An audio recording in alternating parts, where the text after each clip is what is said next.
Hello दोस्तों, आज हम लोग अब एक नया चैप्टर से जो सवाल पूछे गए हैं उस चैप्टर से अब हम लोग सारा क्वेश्चन करेंगे। इस चैप्टर का क्या नाम है? बल और दाब। अब इस चैप्टर से रेलवे में जितना भी सवाल एग्जाम में आए हुए हैं सारे का हम लोग एनालिसिस करेंगे।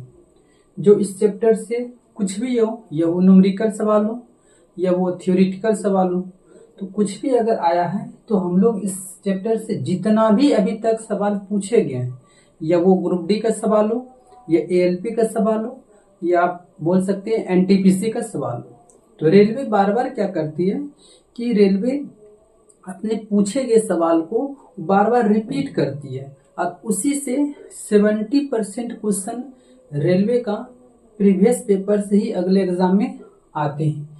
इसलिए हम लोग सबसे पहला काम कि रेलवे ने जितना सारा प्रीवियस अभी तक क्वेश्चन पूछे हैं सारे को अगर हम लोग हैंडल कर लेते हैं, बना लेते हैं, तो आप 70% क्वेश्चन आप कवर कर लीजिएगा।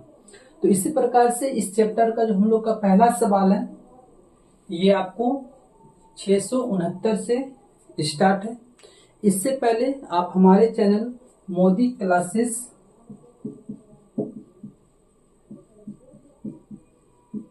टीच को लाइक, सब्सक्राइब और अगर वीडियो आपको अच्छी लगे तो अपने दोस्तों को आप शेयर भी कर दीजिए। चलिए आगे हम बढ़ते हैं। क्वेश्चन नंबर इस चैप्टर का पहला और कुल क्वेश्चन का 669 पर। द्रव में पूर्णता या आंशिक रूप से डूबे हुए किसी पिंड पर ऊपर की ओर लगने वाला उत्प्लावन बल पिंड द्वारा विस्थापित द्रव के भार के बराबर होता है। यह कथन किससे संबंधित है, ये आपको बताना है। पहला ऑप्शन है आपका बियर लैम्पर्ट नियम, दूसरा है पास्कल का नियम, तीसरा है आर्किमिडीज का सिद्धांत, चौथा है बर्नौली का सिद्धांत। तो जैसा कि हम लोग को पता है, अगर जल में किसी भी चीज यानी कि कोई भी चीज अगर जल में तैरती है या मनुष्य ही तैरती है तो वहां पर किसका नियम लगता है? तो आर्किमिडीज का नियम लागू होता है।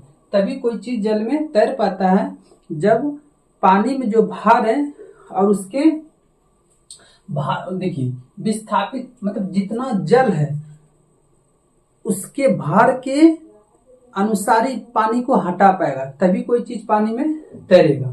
तो ये सबसे पहले किसने बताया था? आर्किमिडीज ने बताए थे। तो इस प्रकार से इसका ऑप्शन क्या हुआ? सी सही होगा। ये देखिए आरआरबी एनटीपीसी सीबीटी 2 का सवाल है जो 15/6/2022 का फर्स्ट शिफ्ट में सवाल पूछा गया था। आगे बढ़ते हैं।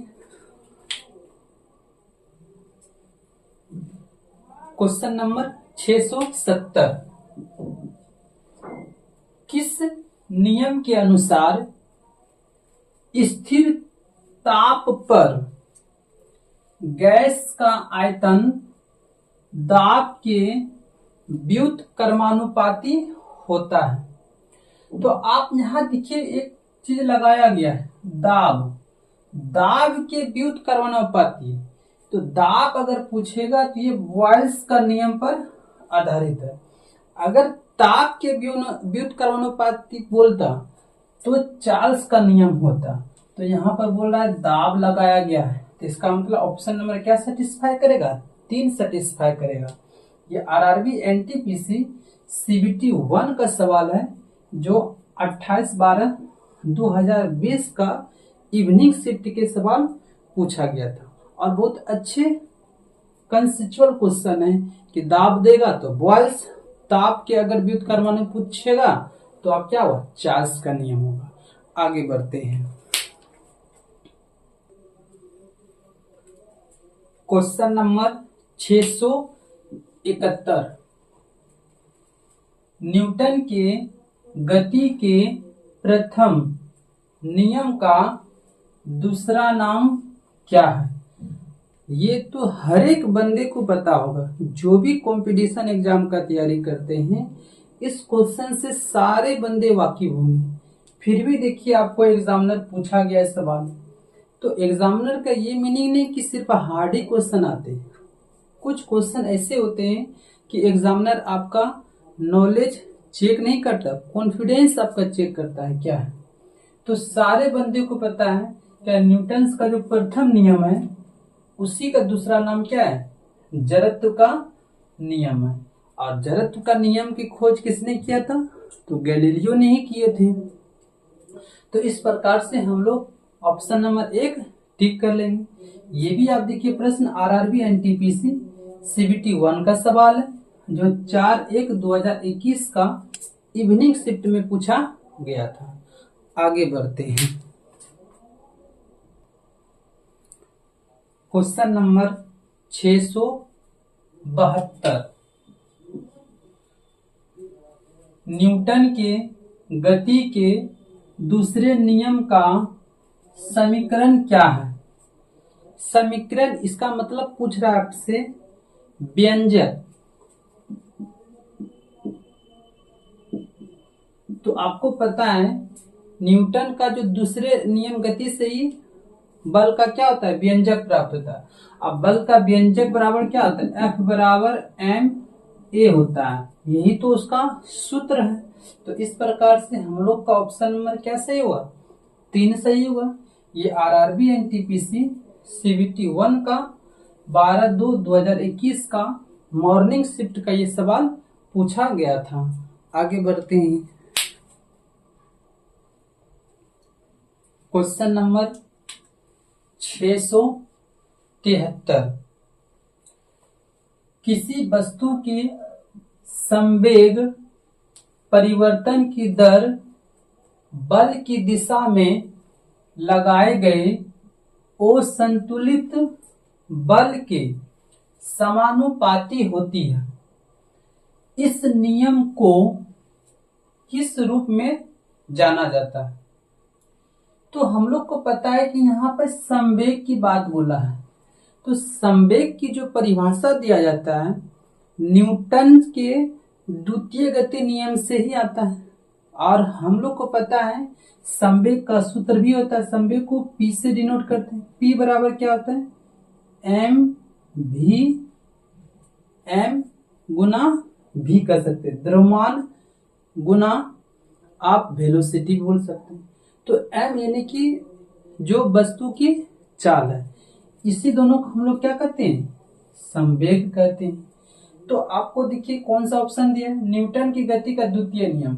तो पहला ही ऑप्शन आपका क्या होगा? सेटिस्फाई कर जाएगा। तो फिर हम लोग इस पे ध्यान ही नहीं देंगे, क्योंकि आपको पहला ही ऑप्शन दे चुका है। ये आरआरबी एनटीपीसी सीबीटी 1 का सवाल था, जो 15/2/2022 का ये इवनिंग शिफ्ट में सवाल पूछा गया था। आगे हम लोग बढ़ते हैं। क्वेश्चन नंबर 674, स्प्रिंग बैलेंस एक उपकरण है जिसका उपयोग आमतौर पर किसी वस्तु पर कार्य करने वाले डैश को मापने के लिए किया जाता है। अगर हम बात करें स्प्रिंग की, तो यह मुख्य रूप से हुक का नियम पर आधारित है। हुक का नियम से ये आधारित होता है। लेकिन फिर भी आप हुक का नियम है तो दोनों के बीच में स्प्रिंग में देखते हैं ना, दोनों के बीच क्या एक बल लगता है, फैलता है और सिकुड़ता है। तो अगर यहाँ पर अगर हुक का नियम नहीं दिया है तो आप यहाँ से सीधी सीधी दोनों के बीच में चूंकि बल लग रहा है तो आप यहाँ पर बल लगाकर टिक करके आप आगे बढ़ सकते हैं। जो आपको आरआरबी एनटीपीसी सीबीटी 1 में पूछा गया सवाल 5/3/2021 का मॉर्निंग शिफ्ट में सवाल पूछा गया था। हुक का नियम ना दिया रहे तो आप बल टिक करके आगे बढ़ सकते हैं। चलिए हम लोग दूसरा क्वेश्चन चलते हैं। क्वेश्चन नंबर 675, निम्न में से सबसे कम घर्षण बल कौन सा है? तो देखिए आपको इसमें से आपको बताना है सबसे घर्षण बल कम है। तो सीधी बात है, जो लुढ़कने वाला सामान है उसमें घर्षण सबसे कम होगा, और जो आपको बोलते हैं अगर सतह से जो मतलब पृथ्वी की सतह से जो वस्तु ज्यादा टच होगा उसका जो घर्षण बल होगा ज्यादा होगा, और जो सबसे कम टच होगा, अगर हम बात कर लें, अगर ये गोले की बात कर लेंगे तो ये देखिए एकदम कम टच हो रहा है, तो ये इसका क्या है, बहुत कम है, तो इसका घर्षण बल बहुत कम होगा। लेकिन उसी तरह से अगर हम कोई बेलन का अगर बात कर लें, सिलेंडर बना लें, तो इसका भी आप पार्ट देखिएगा तो ये जमीन से बहुत ही क्या है, कम लगा हुआ रहता है। तो इस प्रकार से अगर हम बात, द्रव में कोई घर्षण बल होता है लेकिन उतना ज्यादा नहीं होगा। तो अब देखिए कि इसमें से क्या है कि बेलन को लुढ़काना बहुत आसान है, तो यहाँ कम पूछ रहा है, तो इसका मतलब है हम लोग बेलन यहाँ पे टिक करके आगे निकल जाएंगे। ये भी अगर आपका सवाल देखिए तो आरआरबी एनटीपीसी सीबीटी 1 का सवाल था, जो 3/7/2021 का इवनिंग शिफ्ट में ये सवाल पूछा गया था। और इस टाइप के सवाल एग्जाम में बहुत ज्यादा आते हैं। अगर आपसे क्वेश्चन देखिए, इसमें आपको देखना पड़ेगा कि किस चीज का जो स्पर्श है वो कम है, जिसका स्पर्श दूसरे वस्तु से कम रहेगा तो उसका जो घर्षण बल होगा बहुत कम होगा। आगे हम लोग बढ़ते हैं क्वेश्चन नंबर 676 पर, निम्नलिखित में से कौन एक अदिश राशि है? तो हम लोग को यहाँ पर ध्यान रखना है, अदिश राशि पूछ रहा है, तो अदिश राशि का डेफिनेशन क्या होता है कि अदिश राशि में सिर्फ और सिर्फ परिमाण होता है, दिशा की जरूरत उसमें नहीं होती है। तो आप यहाँ पे देख लीजिए, यहाँ पे कह रहा है समय, गति, बल और दूरी, तो ये भी तो एक अदिश राशि है, ये भी अदिश है, ये भी अदिश है, ये सदिश है। तो क्वेश्चन यहाँ पे अदिश नहीं सदिश राशि पूछता है, तो आप यहाँ पे क्वेश्चन को क्या बना लीजिए, सदिश राशि, क्योंकि ये भी आपका क्या है, अदिश राशि है। तो यहाँ पर एक बल आपका क्या है, ये आपको सदिश के रूप में काम करता है। ये आरआरबी एनटीपीसी सीबीटी 1 का सवाल है, जो 27/3/2021 का ये मॉर्निंग शिफ्ट में सवाल पूछा गया था। आगे बढ़ते हैं हम लोग, क्वेश्चन नंबर 677, निम्नलिखित में से सबसे कमजोर बल है? तो आप यहाँ पे देखिए ऑप्शन दिया हुआ है, पहला विद्युत बल, दूसरा गुरुत्वाकर्षण बल, तीसरा उत्प्लावक बल, चौथा परमाणु बल। तो आप एक बात याद रखिए कि पूरे ब्रह्मांड में यानी कि पूरे संसार में अगर सबसे अगर कम यानी कि वीक कमजोर बल है तो गुरुत्वाकर्षण बल है। तो जो आपको ऑप्शन नंबर यहाँ पे बी नंबर में दिया गया है, तो हम लोग ऑप्शन नंबर बी टिक कर लेंगे। पूरा ब्रह्मांड में सबसे वीक यानी कमजोर बल है। ये आरआरबी एनटीपीसी सीबीटी 1 का सवाल है, जो 27/3/2021 का मॉर्निंग शिफ्ट में सवाल पूछा गया था। आगे बढ़ते हैं क्वेश्चन नंबर 678 पर, निम्नलिखित में से किसके डिजाइन के लिए आर्किमिडीज के सिद्धांत का उपयोग किया जाता है? तो आर्किमिडीज का जो सिद्धांत है सिर्फ और सिर्फ जल में जो वस्तु रहती है उसके लिए प्रयोग होता है। तो आप यहाँ पे ढूंढ लीजिए पहला ऑप्शन पनडुब्बी ही जल में रहता है, तो आर्किमिडीज का सिद्धांत तो इसीलिए यूज होगा। ट्रक तो जल में रहता नहीं है, कार भी तो जल में नहीं चल सकता, हवाई जहाज तो ऊपर उड़ती है, तो इसके लिए कौन सा ऑप्शन होगा, ए नंबर आपका सेटिस्फाई करेगा। इस सवाल को आरआरबी जेई ने 23/5/2019 में पूछा गया था। आगे बढ़ते हैं।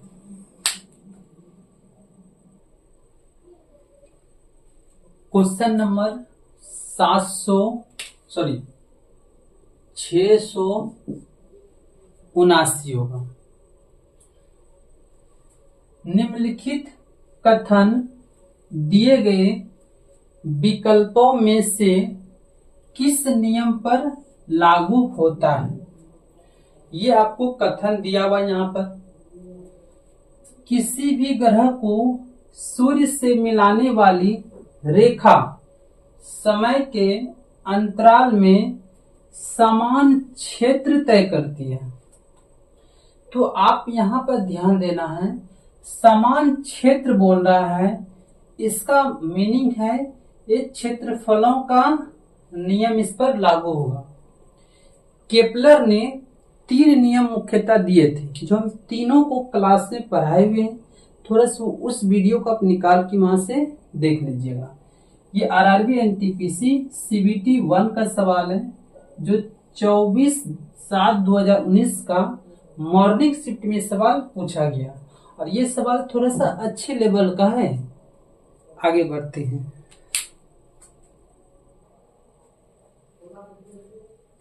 Question number 680। जब साइकिल में ब्रेक लगाया जाता है तो ब्रेक पैड पहिए को स्पर्श करता है। अब इनमें से कौन सा पहिए की गति को रोकेगा। तो आपको यहाँ पे 4 ऑप्शन दिया हुआ है। पहला, पैड और रिंग के बीच लगने वाला चुंबकीय बल। तो यहाँ पे चुंबक बल तो लगता ही नहीं है, इसका मतलब यहाँ से खत्म हो गया। पैड और रिंग के बीच लगने वाला स्थिर वैद्युत बल, यहाँ पर स्थिर वैद्युत बल भी काम नहीं करता है। पैड और रिंग के बीच का घर्षण, ये सही है कि रबर क्या करता है, वो रिंग के पास घर्षण उत्पन्न करता है, जिसके कारण वो रिंग अपने आप क्या होगा, रुक जाएगा। तो साइकिल में क्या होगा, ब्रेक लग जाएगा। ये आपका ऑप्शन नंबर क्या सेटिस्फाई करेगा, 3। चौथा कह रहा ब्रेक और गुरुत्वाकर्षण, यहाँ पे तो गुरुत्वाकर्षण बल काम ही नहीं करता है। तो आपको इस प्रकार से ये आरआरबी जेई का सवाल था, जो 22/5/2019 का आफ्टरनून शिफ्ट में सवाल पूछा गया था। चलिए आगे बढ़ते हैं।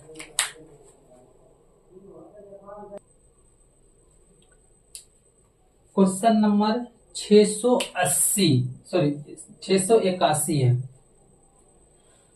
2 सतहों की अनियमितताओं का क्या होता है जो स्थैतिक घर्षण का कारण बनता है। 2 सतह रहना चाहिए, और स्थैतिक घर्षण कब होगा, जब सतह आपस में टकरावेगा। इसका मतलब क्या, एक दूसरे को क्लोज कर देगा, क्लोज यानी कि जाने ही नहीं देगा। तो आपको यहाँ पे ऑप्शन दिया, पहला दिया लोप, नहीं हो सकता है। दूसरा यहाँ दिया इंटरलॉकिंग, यही तो एक दूसरे क्या करता है, पूरा लॉक कर देता है, स्थैतिक चल रहा है। तो इस प्रकार से हम लोग ऑप्शन नंबर बी टिक कर देंगे, जो आरआरबी जेई 23/5/2019 का मॉर्निंग शिफ्ट का सवाल पूछा गया था। आगे बढ़ते हैं।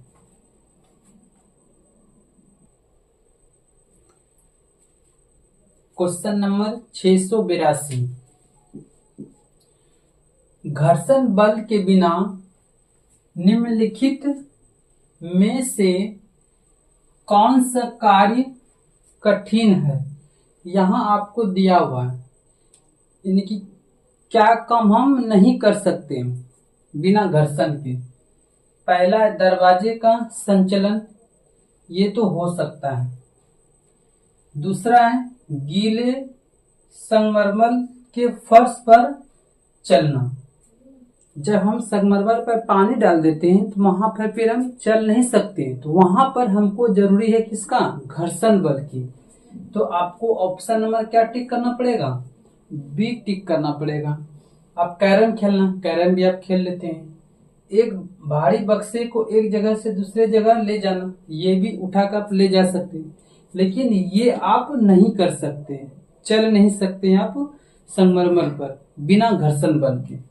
ये आरआरबी जेई 23/5/2019 का आफ्टरनून शिफ्ट में सवाल पूछा गया था।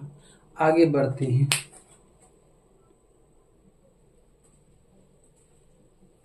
Question number 683।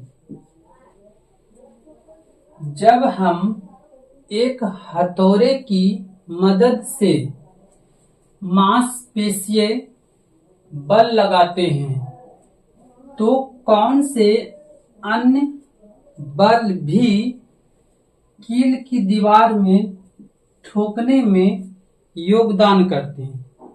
जब हम कील ठोकते हैं तो मांसपेशी से बल लगता है, तो और कौन बल कील को ठोकने में मदद करेगा? पहला स्प्रिंग बल, तो वहां तो स्प्रिंग रहता ही नहीं है। स्थिर विद्युत बल, विद्युत तो रहता ही नहीं है। 3 नंबर दिया घर्षण बल, घर्षण बल वहां पे कार्य करता है, तो चाहे उसमें घर्षण होगा तभी वो ठुकाएगा, नहीं तो ठुका नहीं सकता। क्यों? क्योंकि हम कील पर हथौड़े मारते हैं तो वहां पर क्या होता है? घर्षण उत्पन्न होता है। तो इस प्रकार से हम लोग ऑप्शन नंबर 3 टिक कर देंगे। ये भी सवाल आपका आरआरबी जेई 24/5/2019 का मॉर्निंग शिफ्ट में सवाल पूछा गया था। आगे बढ़ते हैं। Question number 684। Screw, ball bearing और जूते के तलों में घर्षण का क्या प्रभाव पड़ता है? पहला कह रहा है इन पर घर्षण का कोई प्रभाव नहीं होता है, ये तो गलत बात है, होता है प्रभाव। घर्षण इन सामग्रियों को घिसता है और उन्हें क्षति पहुंचाता है, ये बिल्कुल सही बात है। कि हम लोग देखते हैं जूता पहनते पहनते नीचे का क्या होता है? जूता खिया जाता है, इसका मतलब किसके कारण? तो घर्षण के कारण वो खिया जाता है। आपको इस प्रकार से हम लोग ऑप्शन नंबर क्या टिक कर देंगे? बी। सी भी देख लेते हैं। घर्षण उन सभी क्षतियों से बचता है, घर्षण थोड़े बच पाएगा, नहीं बच पाएगा। घर्षण इन सभी की रक्षा करता है, कभी रक्षा नहीं करता है, सामान को क्या करता है? और नष्ट कर देता है। तो इस प्रकार से ऑप्शन आपको बी ही सेटिस्फाई हो रहा है चारों ऑप्शन में से। ये आरआरबी जेई 24/5/2019 का आफ्टरनून शिफ्ट में सवाल पूछा गया था। आगे बढ़ते हैं। Question number 685। यदि कोई वस्तु गति करना शुरू करती है और यदि बिल्कुल भी घर्षण ना हो तो क्या होगा? पहला ऑप्शन है वस्तु कभी नहीं रुक सकती है। दूसरा, वस्तु कुछ समय बाद रुक जाती है। तीसरा, वस्तु तुरंत रुक जाती है। चौथा, वस्तु उड़ने लगती है। तो हम लोग देखते हैं जब कभी कदार गाड़ी तेज में रहती है और गाड़ी का ब्रेक फेल हो जाता है, यानी कि घर्षण बिल्कुल भी नहीं लग रहा है, तो गाड़ी कहीं रुकती ही नहीं है, कहीं पे जाकर कोई चीज में वो क्या होता है? टक्कर मार देती है। तो अगर घर्षण नहीं रहेगा तो वस्तु कभी रुकेगा ही नहीं। तो ऑप्शन नंबर 1 आपका सेटिस्फाई करेगा। ये आरआरबी जेई 24/5/2019 का इवनिंग शिफ्ट का सवाल पूछा गया था। आगे बढ़ते हैं। Question number 686। आर्किमिडीज के सिद्धांत की खोज के बाद क्या निर्धारित किया था? पहला, राजा के मुकुट में सोने की शुद्धता, पनडुब्बी के डिजाइन की अवधारणा, जहाज के डिजाइन की अवधारणा, दूध की शुद्धता। तो ये क्वेश्चन आपको दिखने में थोड़ा सा मतलब कि आपको डिफरेंट लग रहा होगा, लेकिन ये क्वेश्चन आपका बार बार एग्जाम में आ चुका है कि इसका ऑप्शन नंबर ए को लिया गया। राजा के मुकुट में सोने की शुद्धता के बारे में उन्होंने बताए थे। ये आरआरबी जेई 24/5/2019 का इवनिंग शिफ्ट का ये सवाल पूछा गया था। आगे बढ़ते हैं।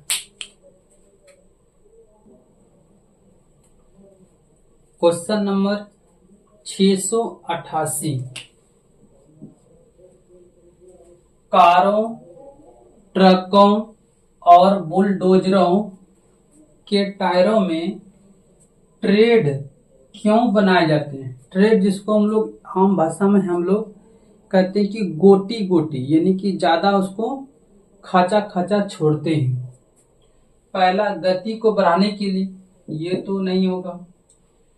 टायरों के ट्रेड इसके डिजाइन की सुंदरता को बढ़ाने के लिए, ये भी नहीं होगा, सुंदरता से कोई मतलब है नहीं। घर्षण को कम करने के लिए, ये तो और भी नहीं होगा। घर्षण को बढ़ाने और सड़क पर बेहतर पकड़ प्रदान करने के लिए, ये आपको 100% सही होगा। इसलिए तो हम टायर के बीच में बड़ी बड़ी क्या करते हैं, खाचा छोड़ देते हैं, ताकि अच्छे से सड़क और टायर के बीच में पकड़ बन पाए, स्लिप ना करे टायर। तो इस प्रकार से ये आरआरबी जेई 25/5/2019 का मॉर्निंग शिफ्ट का ये सवाल पूछा गया था। आगे बढ़ते हैं। Question number 689। मैकेनिक साइकिल या मोटर के गतिशील हिस्सों के बीच ग्रीस क्यों लगाते हैं? ये तो आप लोग देखे ही हैं कि वो ग्रीस लगा देते हैं। पहला ऑप्शन का है पुर्जों को साफ करने के लिए, दूसरा जंग हटाने के लिए, ये तो साफ सुथरा करने के लिए, जंग हटाने के लिए तो इसका हम लोग प्रयोग नहीं करते हैं। पुर्जों को चमकदार बनाने के लिए इसका भी प्रयोग नहीं होता। घर्षण को कम करने के लिए स्नेहक के रूप में प्रयोग करते हैं, ताकि कम से कम घर्षण हो और स्पीड चले। इसके लिए हम लोग इसका प्रयोग करता है। कौन? मैकेनिक के द्वारा प्रयोग किया जाता है। ये आरआरबी जेई 26/5/2019 का मॉर्निंग शिफ्ट में सवाल पूछा गया था। आगे बढ़ते हैं। Question number 690। स्नेहक किसी मशीन के गतिशील हिस्सों के बीच घर्षण को कैसे कम करता है? पहला ऑप्शन है स्नेहक गतिशील पुर्जों को कस देता है। कसने का काम तो स्नेहक करता ही नहीं, वो तो चिकना करता है। स्नेहक सामग्री की अनियमितताओं को बढ़ाता है, ये भी ये बढ़ाने का काम नहीं करता है। स्नेहक गतिशील पुर्जों के बीच एक पतली फिल्म बनाता है, ताकि वे सीधे एक दूसरे से रगड़ ना खाएं।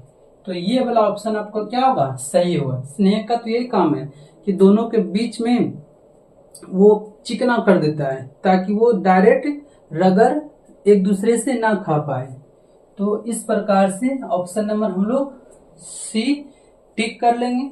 ये आरआरबी जेई 27/5/2019 का मॉर्निंग शिफ्ट में सवाल पूछा गया था। तो इस प्रकार से हम लोग क्वेश्चन नंबर 690 तक कंप्लीट कर चुके हैं इस वीडियो में। आगे का क्वेश्चन आपको नेक्स्ट वीडियो में प्रोवाइड करा दिया जाएगा। इससे अगर हमारा वीडियो आपको अच्छी लगी तो आप हमारे चैनल मोदी क्लासेस टीच को लाइक, सब्सक्राइब और वीडियो को ज़्यादा से ज़्यादा अपने दोस्तों के बीच में शेयर कर दें। धन्यवाद।